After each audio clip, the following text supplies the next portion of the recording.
Assalamualaikum warahmatullahi wabarakatuh. Alhamdulillahirabbil alamin wa bihi nasta'in wa ala umuri dunya waddin wassalatu wassalamu ala asrofil anbiya'i wal mursalin wa ala alihi wa sahbihi ajma'in. Amma ba'du. Puji marilah kita panjatkan kepada Allah Rabbul Ghafur. Tak lupa salawat beserta salam marilah kita panjatkan kepada junjungan kita baginda alam Kanjeng Nabi Muhammad sallallahu alaihi wasallam. Sebelumnya, perkenalkan, nama saya Ismi Aulia Andani dan di samping saya ada Teh Salsa yang akan berbagi ilmu kepada kita semua. Kali ini kita akan mengangkat tema penyakit hati musuh terbesar kita. Dari judulnya aja udah fakta banget gak sih Teh? Ternyata musuh terbesar kita itu adalah diri kita sendiri, bukan orang lain. Iya, betul banget Teh Ismi. Nah, musuh terbesar kita itu bukan orang lain, tetapi diri kita sendiri yang bersumber dari hati. Nah, hati itu dibagi 3 bagian. Yang pertama, ada hati sehat. Hati sehat diisi dengan berzikir kepada Allah, bersalawat kepada Rasulullah, taqarrub kepada Allah dan Rasulnya. Dan yang kedua, ada hati mati.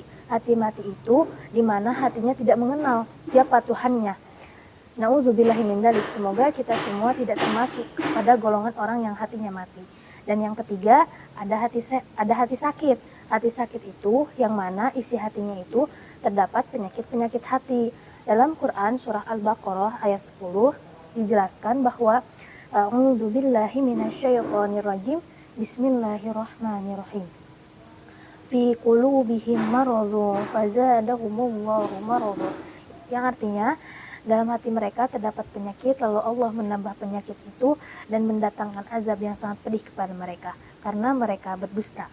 Apa aja sih Teh penyakit hati itu? Penyakit hati itu banyak sekali Teh Ismi. Yang pertama ada amarah. Nah, amarah ini pasti semua orang pernah merasakan marah. Teh Ismi pernah merasakan marah gak? Pernah Teh. Nah, pasti semua orang juga pernah merasakan marah. Hanya satu manusia yang tidak pernah marah, yaitu Rasulullah Shallallahu Alaihi Wasallam. Nah, marah yang tersimpan di dalam hati itu bisa merusak fisik loh Teh Ismi. Oh iya kah? Iya, gak boleh terus-terusan marah. Nah, itu juga ada akibatnya, yaitu bisa mempunyai penyakit stroke. Nah, yang kedua ada penyakit hasad dan dengki. Teh, perbedaan hasad sama dengki itu apa sih? Setahu ini, hasad sama dengki itu sama-sama iri gitu. Nah, ada perbedaannya Teh. Hasad itu yaitu penyakit hati. Sama aja sih penyakit hati, namun hasad itu kita tidak suka melihat orang lain yang diberikan kenikmatan lebih oleh Allah Subhanahu wa taala. Sedangkan dengki, kita mempunyai niat ingin melenyapkan kenikmatan itu yang ada pada diri orang lain itu. Nah, gitu perbedaan hasad dan dengki. Nah, ada juga kisah tentang Qabil dan Habil. Pada suatu ketika Nabi Adam alaihissalam diperintahkan oleh Allah Subhanahu wa taala untuk menikahkan putra-putrinya dengan cara bersilang. Qabil dengan Labuda, lalu Habil dengan Iklima.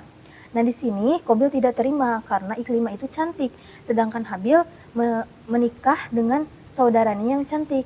Sedangkan Qabil menikah dengan saudara Habil yang kurang cantik. Nah, di sana Qabil ada penyakit hasad di dalam dirinya, yaitu tidak menerima kenyataan bahwa dia harus menikah dengan Iklima. Nah, setelah itu Allah Subhanahu wa taala memerintahkan kepada Nabi Adam untuk berkurban. Lalu Nabi Adam memberitahukan kepada Qabil dan Habil untuk berkurban. Lalu Habil berkurban membawa domba ke sebuah bukit dan Habil pun berkurban membawa sebuah gandum.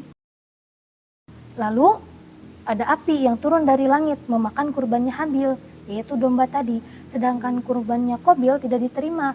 Nah, di sana Qabil mempunyai sifat kedengkian di dalam hatinya, ingin membunuh saudaranya ini karena dia merasa bahwa dia sudah berkurban tapi kurbannya tidak diterima. Lalu Qabil ini mempunyai kedengkian di dalam hatinya, ingin membunuh saudaranya yaitu Habil. Sampai ketika Nabi Adam pergi ke Mekah, lalu Qabil melaksanakan niat jahatnya. Nah, itu sebuah kisah tentang kedengkian Teh yang berawal dari hasad, lalu timbullah dengki ingin melenyapkan kenikmatan yang Allah berikan. Seperti itu. Lalu bagaimana cara mencegah penyakit itu, Teh? Cara mencegahnya itu dengan cara banyak membaca Al-Quran, memahami kandungan isi Al-Quran. Terus yang kedua yaitu sering mengosongkan perut, berpuasa, mau itu puasa sunnah, puasa Senin Kamis, puasa Daud, atau puasa apapun itu.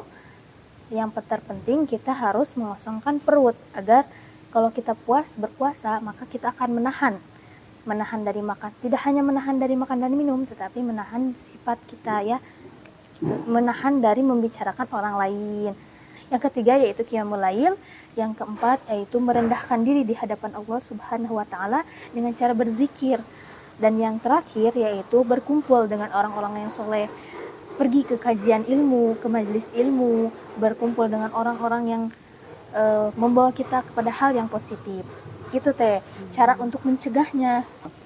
Lalu Teh gimana kalau kita yang udah terlanjur mempunyai penyakit hati?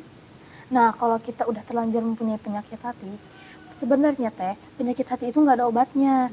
Kalau misalnya Teh Ismi nih punya penyakit hati, terus Teh Ismi pergi ke dokter, maka dokter pun tidak akan memberikan obat penyakit hati Teh, karena emang penyakit hati itu tidak ada obatnya. Di apotek manapun, kalau sahabat Ikhwan Ahwat ingin mencari, itu tetap tidak ada, karena memang penyakit hati itu tidak ada obatnya. Kecuali bila kita tidak bisa mencegahnya, sudah ada di dalam diri kita, tidak tercegah penyakit hati itu, maka cara membersihkan jiwa dan hati itu dengan cara yang pertama, yaitu bila ada orang lain yang menzolimi kita, maka kita balas dengan doa.